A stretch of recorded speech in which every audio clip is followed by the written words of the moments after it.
a little bit of observation on this Sunday morning. So this is our first garden that was first a sheep kraal. This year we decided to put it to a pumpkin patch. Now our first diseases have arrived for the season, and it comes in this form. Most of the plant is still, sorry, I don't know what happened to the zoom there, undeterred, and I think we'll still get a lot of pumpkins even if we don't treat the disease at all. I'd like to hear your view on that. Maybe spread some wood vinegar, but normally what I've seen on pumpkins is as soon as that happens, then they're basically done for. First observation. Second observation is, look at this. So it's been 4 days now since we've had any rain, and here you see something very interesting. Early morning, this is all dry, and then next to the edge you can see the moisture from the night came probably with a bit of wind, and this is completely soaked.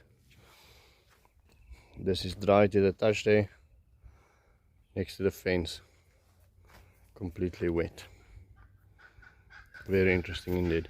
This is a natural plant that grows up against this thing. We've harvested it almost completely to the bone in the beginning of the season, and it just grew up and filled up the edge again completely. So for I say natural plant, a local plant, so for a hedge idea, this might be fantastic, but it might also be so dense that it kills everything around it.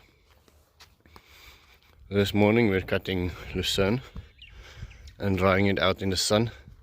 Our summer season is now, I think, officially over. I strongly doubt that we'll get rain again for this season. So we have no fear of it getting wet. We can just put it out on the sun on the top and it will become nice and dry. So winter is upon us, and we are beginning to make preparations. Okay, Manuel, you can maybe just load them so long. We are going to cover loads of our small trees with grass this year. So we came to the river, cut some reeds, and this is only took about 15 minutes, but I have to get back to the farm quickly. There's people waiting for me there, and I think it's a unpalatable, crap tasting grass, let's put it like that. So the animals don't like it that much, but it's fine, Emmanuel. If we can leave it, it's fine, and it doesn't break. It's fine like that. And so we harvest it. We'll use it for frost cover this year, and then next year it will become mulch or termite food very quickly. So apparently this is one of the flowers that I planted. I just can't, however, know which one it is. I can't identify it properly. It's got a little shiny, there's small hairs on it, but if you touch it, it's a bit shiny. The leaves are a bit darker. Kind of looks like family of the nightshades. I'm not going to be tasting it. I like to taste things when I walk around in the veld, but I might regret it if I taste this one. Plenty of nightshades, and that sort of dries up your liver, and that doesn't sound like a lot of fun to me, so I'm not going to do that now. Yeah, this is fantastic pig food. I just don't want to kill everything before it can seed, but it is such a great pig food to have around on the farm. If you can have your whole farm grow this. This is family of one of the plants that we eat as a Western civilization. I also can't remember the name now. I think my Sunday lazy mind is kicking in. I'm also struggling to speak English today, it seems. So we'll harvest a couple of this, and then I'll show you how the pigs handle this, so to say, weed in brackets. So the branches that we're cutting now was actually supposed to be left for seed. We cut, like, I would say about 50% of this bush out yesterday to make the video, to show how the pigs enjoy this. So we're gonna redo that because editing today, Emmanuel, okay, cut those big ones and then I think we have enough. Editing today, I deleted so many of my source videos. So some of the awesome videos later on in this clip, me roping the horse, etc., is just gone. Okay, let's feed that to the pigs. Let's see. Okay, so this is the one that I said is the excellent pig food.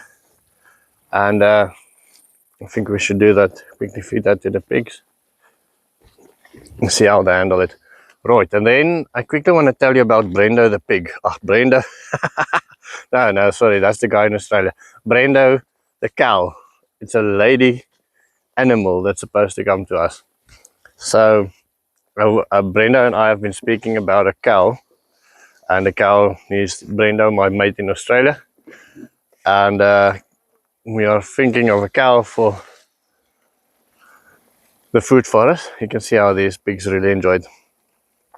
And so they, we spoke about infrastructure, and I spoke about infrastructure, and so on. And thank you, Emmanuel. That's all I wanted to see. I wanted to show them how they really enjoyed. So yesterday there was a piece of pumpkin here that we cut out between the lucerne because it was growing into the lucerne, and they left it basically the whole day without eating it. Obviously somehow during today they ate it, but these stuff, you can put this in here any day and they'll just devour it. So I was thinking about infrastructure and so on. First I wanted to put it close to my brother-in-law's place. He's also getting cows, and just so she's got some friends. You don't want a lone Brendo. And so I realized, no man, if a cow has got a nice temper, and so we're gonna look at a cow with a nice temper. I actually spoke to people today that's got a pregnant little cow, and if she's got a nice temper, then we can put her with the horses. So we'll put her with the horses there. And yesterday, when I started making this movie, I said we don't have to fear the rain. I hope you can hear the thunder there. So it's very likely going to rain. Anyway, so put it with the horses during the day, and then at night we'll halter train her and bring her in. Now, I might be very naive, but it is a Dexter cow, so a smaller cow than normal, and he's known for good temperament. So I hope that she's got a nice good temperament, and I hope that we can halter train her and then put her in here. This used to be the donkey camp. Put her in the donkey camp at night, and then during the day, so she can still see her little friends there, her horses, for Aussie friends, and then during the day she can be there. Okay, so we're very likely going to get some serious rain now as well. You don't want Brendo the cow to be alone. And then this afternoon, actually this morning, the people that came to visit asked us why we don't have goats, because all of these things that you see here, growing over this hedge. So this is sort of a stick hedge that became a living hedge, is all fantastic goat food. And they said they've got the top of the range dairy goat that they will also bring to us. We'll buy it from them, but they will supply it. So they need to, it's in a town about 70 kilometers away. They'll see when they can go there and then sell us a dairy goat. And my wife is very pro the goat idea. She wasn't very keen on the cow idea. She's scared that we might not have enough space for that, for a cow. I, on the other hand, believe that we do. And if Justin Rhodes is anything to go by, then as soon as you have a cow, then all the byproducts from a cow being a cowness, actually feeds a pig. So I look very forward to the cow idea, and my wife came around this afternoon. She said to me, okay, I'm convinced now, go get your cow. So Brendo the cow is officially in the making. This is all the lucerne that we harvested today. Couple of weeks ago, Beshi gave me some seeds for lucerne, and I think it's doing great. Still more compacted than I like. still have to fix that patch. I think I can get the productivity much better next season, get a lot more harvest. I'll show you quickly of the papaya patch. So I've been leaving especially the ones that's been neglected, the sorghum, just to dry out on the stalks and just to die. The guy that was here this morning said that we should cut them. We might even have some sort of regrowth from them. And then he suggested that the sorghum seeds, the ones that we're not going to save for planting, you should put in water. That makes it apparently much more palatable for the chickens as well. Said if you feed it to the chickens just like that, they struggle to eat it. But if you leave it in water for a day or two, then they just chop it up. So I think there's some truth to that. I think we're going to try and do that. First, just harvest loads all over the farm. There's sorghum ready now to be harvested and to be dried out. Zoom is a bit terrible today, but we do that, and then the rest we'll feed to the chicken. So this papaya, still called the papaya patch, although there's probably, I think, only 5 papayas left in here. The rest is different trees, like this moringa, lucina, olive, big moringas over there, big lucinas over there, prickly pears over there. And you can see there's a fantastic ground cover everywhere of different squashes and pumpkins, and gives a real forest feeling. Oh, one of the reasons I left these things up is because I felt that they might stop the cold, and I'd like to hear your comments about this. Stop the cold when the cold comes, because the cold will come sooner rather than later. Now, if we cut it off, there might be a chance that it can regrow, and it seems like it comes off quite easily. Funny color. If we keep it up, it might help the cold. I don't know. It is only an annual plant. It's not supposed to regrow the way he said. But it would be an interesting experiment, I think, to see if it does. I think it might also be too late for his experiment to work. Armored crickets.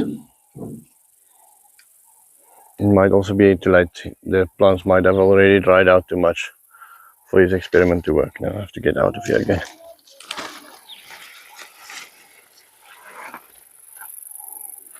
More moringa. There's more moringa there.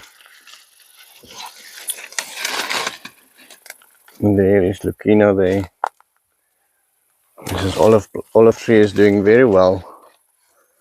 Wondering whether I should clear around it.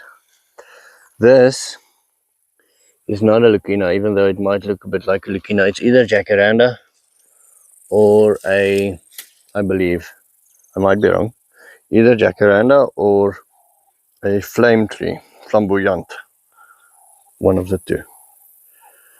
You can see there's lots of new growth on the olive tree. I'd like to hear what you think, whether we should open it up a bit. See, there's some ground covers. Balsam cupifa, which is a medicinal plant. You can put this on your little wounds. The jelly is very much like an aloe vera. Similar uses. There's a moringa there, growing in the back.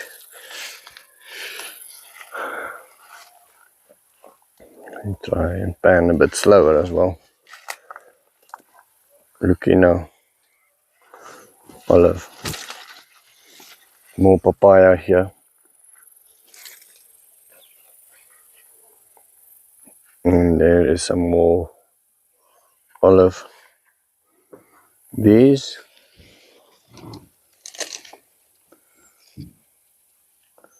I probably have to taste this.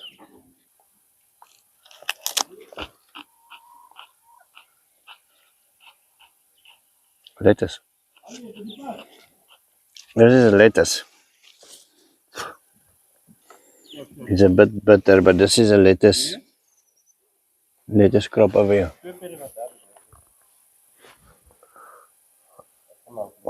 Huh? Whose horses? I don't know. With riders or without? Huh? With riders or without? Without riders. Without riders. Okay, I'll go and have a look. Apparently two horses showed up at the gate. That's not ideal without riders. That road is on the main, that gate is on the main road, so that, and the railway tracks and then the main road. So I'm gonna have a look at that quickly. Before I walk there, I quickly want to show you this. Jeffrey Sachs. I've been trying to reply to his messages on the Buy Me a Coffee app. For some reason my reply doesn't come through. Jeffrey bought me coffees to put 2 more solar panels on that roof so I don't have to burn wood to heat water. He believes it's a much more eco-friendly way to make more water warm. And so I'm very grateful, Jeffrey. I will go buy those panels. It might take, let me just turn the camera around so you don't have to see my face all the time. You can see the farm as we walk towards the horses. It might take a while for the money to reflect in my account. It takes about 2 to 3 weeks before the money reflects in my account. And I just don't have the money now to go and buy those panels. But I will definitely go and buy them. And I am very, very thankful for that. I'll get them up sooner rather than later. See, there's also a car driving. You couldn't see that now through the bushes, but there was also a car passing them. So let's have a look. So now, this is just a gentle stroll through the farm. Can you hear people screaming there? Somebody found them already, which is grand.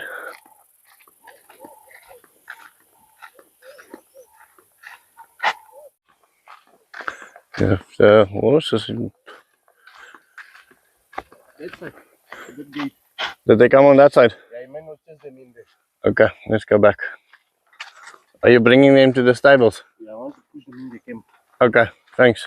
Okay, so these are the 2 horses. That one is a stallion, so he's trying his best to jump over the fences to get to our horses. We placed him now in the furthest camp away. And then that little blue roan, something else. We spoke to people with horses on this side, as far as we know, towards the direction where they came from. Nobody knows whose horses it is. So this is going to be a story. But you can see this guy. We've got 2 mares that's on heat. So that's probably why he's here. Stallions can smell a horse. I remember as a child, especially on Sundays, they like to do that. Jump over a fence and go find the mares when you don't have any help. You're just taking your little afternoon nap when your father is watching Formula 1. That is when you believe you have the least work, then all of a sudden you realize your stallions are all out and they found the mares. Papa? This horse is breaking through the fences and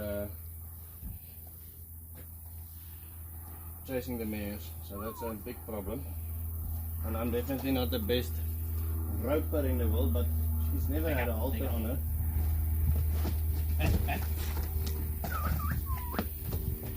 And this is definitely not the best roping rope. Ons het daar nie.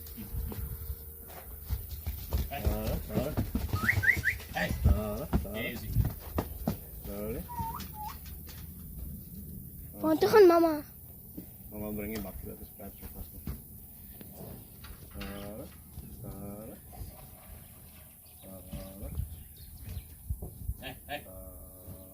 Nee, je gaat die zon. De manier om in die nek in zit. In zijn nek. Ja. Soos die cowboys. Kijk. En die is gaan staan. Sorry, meneer die vat. So he jumped over 2 fences to get to the mares, and it's the only men on the farm at the moment is me and Moremi and I. And so I tried a couple of times to rope him, but that rope isn't the best roping rope. Moremi said he wants to have a go. The horse never had a halter on his head before, and so we got him in this little wash bay, you can almost say, between the stables. And we are trying to just catch him, because if we put him in anywhere, he will definitely break out again. We don't have a stable or a stall or anything strong enough to keep him a determined horse for the night. Moremi, give me a try again. Yeah. Give me the rope. Yeah. Try one more time. Yeah. There, slowly, slowly. Yeah, stop off. Easy. So if we had one more man, I could probably work with him a little bit better, because then he would have no way to escape. But as soon as I go to him now, slowly, slowly. At least he's got some respect for people. He doesn't want to run over people. Okay. And so he's obviously not in a happy place at the moment, because he's not with his mares, and he's got a rope that's been thrown at him all the time. So we'll see.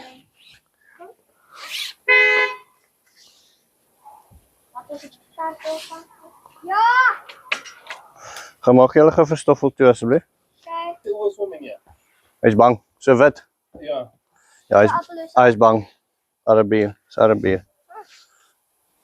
Ja, kijk.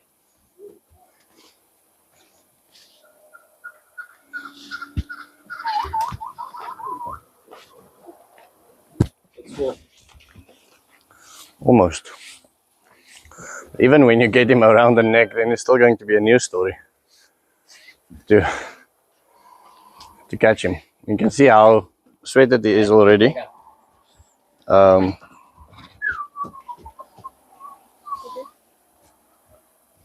Die ander ding wat ons kan doen is om probeer om genoeg in die hande te kry dat die perd van daar.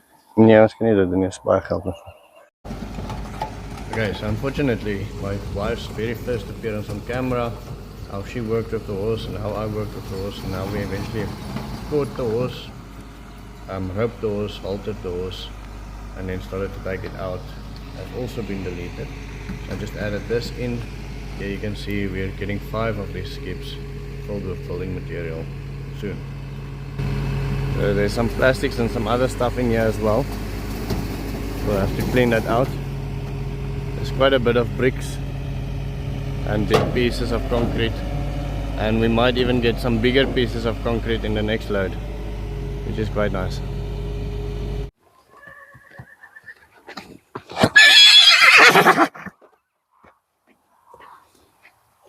Mika, go open there for mom. Tell her to come in. This is not going to work.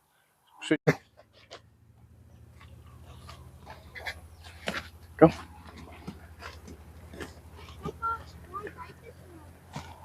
That's okay.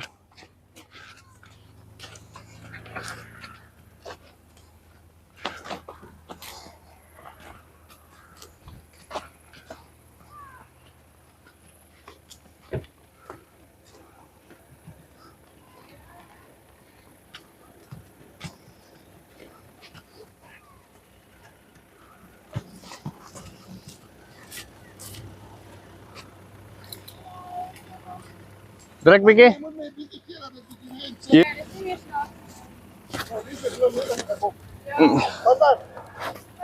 Heel agter teen aan die grens aan die ander kant.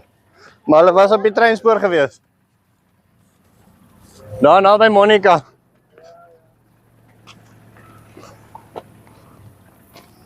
Gaan maar. Vroukie, Mika, gee gou daai ding vir mamma. Dan sê jy sy kan gou vir Adele bel en sê ons gaan die perde probeer bring.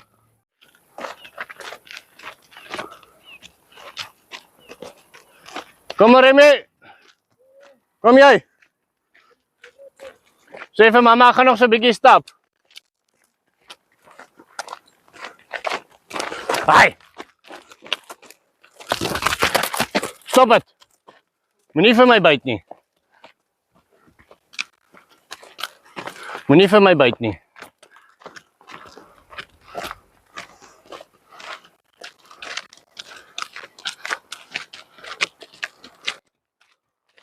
Ek gaan veel moer. Watch vir my. Kom. Stop.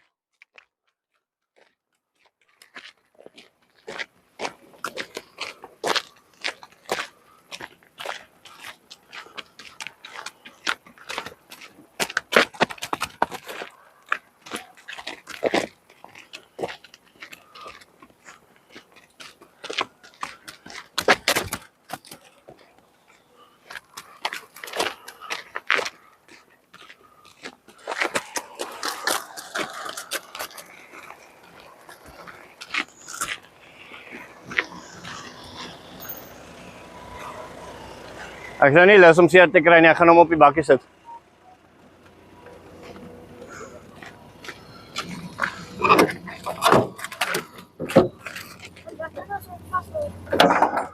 Ja, trek hom gou daardeur.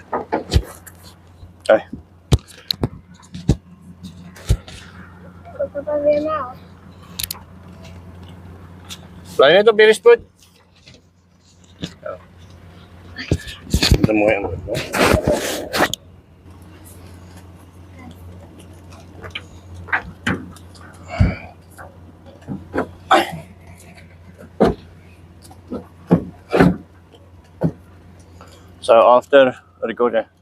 So after strong arming the horse a little bit or struggling with the horse and the horse trying to bite me a couple of times, I decided that I'm not planning on getting hurt. So I tied the rope to the car, which is very frowned upon in the community. But I enjoy my face and I don't want to get bitten by somebody else's horse. And so here you can see the horse has obviously been on a halter before. He doesn't let the rope go strong or tight, and if it does, then we have this backup, but I keep the rope in the air to keep it away from his face. The horse has also got too many flies on it, so we'll be spraying some anti-fly thingies or shoe fly kind of things. What did I do? Not sure. Okay, donkey, just stay there. He's trying to find his spot. So he was there first, then he tried to fall too far back, and so he's trying to find the spot of where he's going to get the least resistance. And so whenever he takes his head away here, I just do that, and then he realizes, okay, this is now the point of least resistance. I try to keep him in the back exactly. You don't want to have him go around to the sides, because then you will you can injure Kasongo. Kasongo doesn't need any more injuries. And so it's actually, once you have a halter on him, it's actually quite a nice horse. It's just the flies are bothering him, and obviously he wants to get back to the mares. So the nipping thing doesn't entertain me too much. So you can even fix his halter while he's driving. This is something you do with a horse that's been ridden or worked quite a lot. This is not a wild horse anymore. And all of that head shaking is mostly flies. I killed some horse flies on him that was sucking his blood. Huh? Just keep that pace, it's fine. Okay, a little bit is fine. Get your biggie.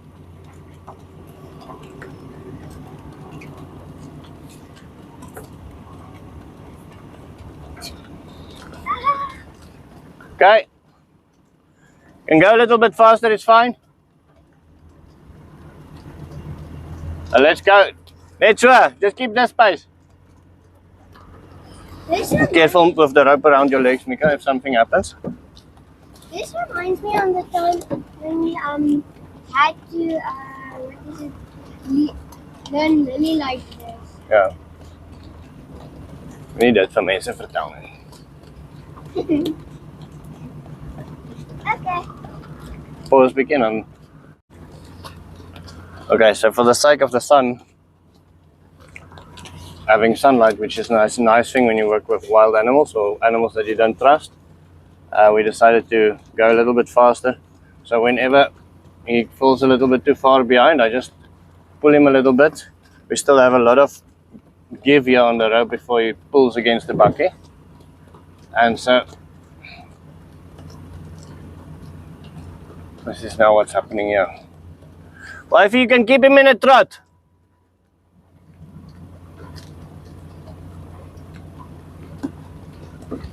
So Moremi went back home.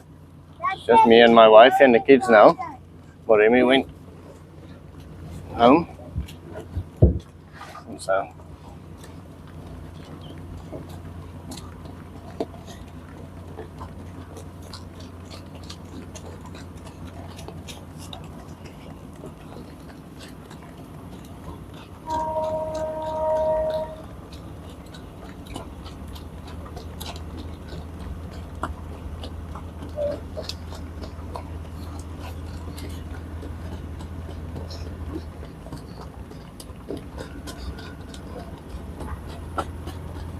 Wie sal dit?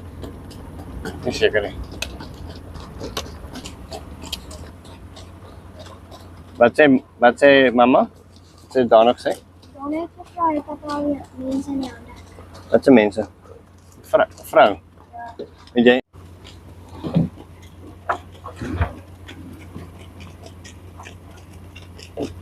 Sê vir Dana om sy dit aan die hande gekry.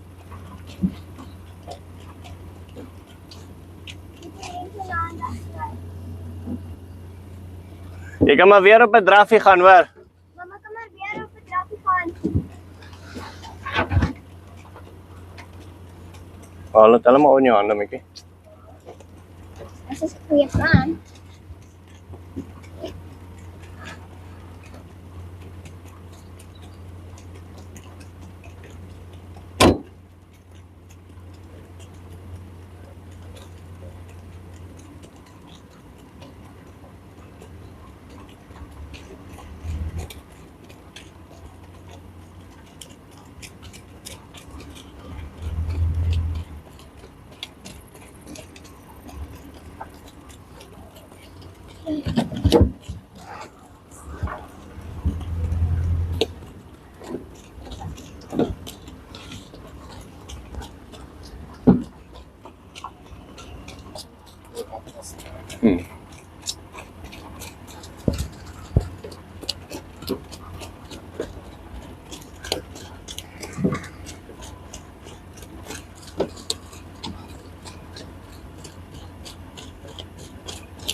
Klein bietjie vinniger.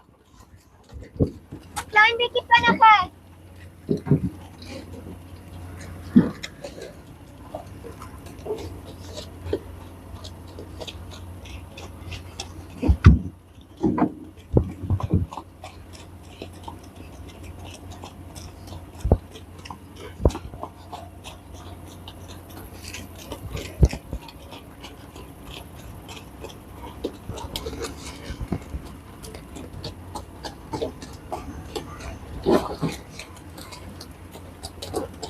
Net 'n konstante spoed jou. Kyk gou.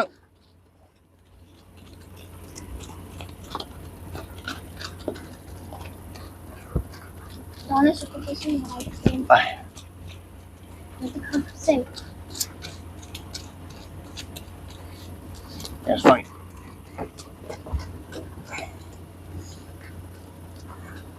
Sê gou vir dan hulle tyd. Ek sê les vir hierdie stories nie.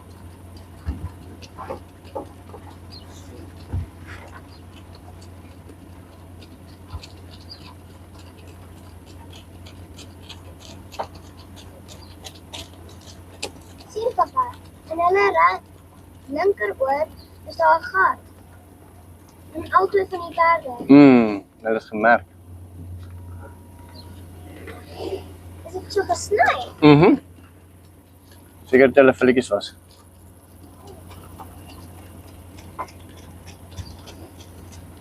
Wat beteken dit was seker damara pere of iets gewees.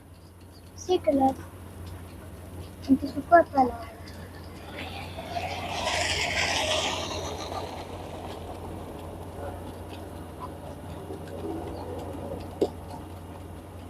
Kyk bietjie vinniger bokkie.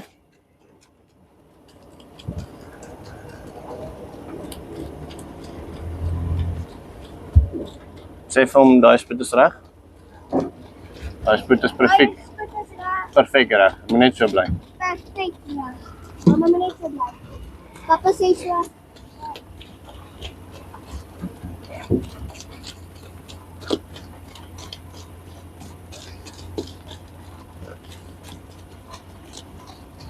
Bietjie vinniger bokkie. Oh, fuck. Net so daar nou.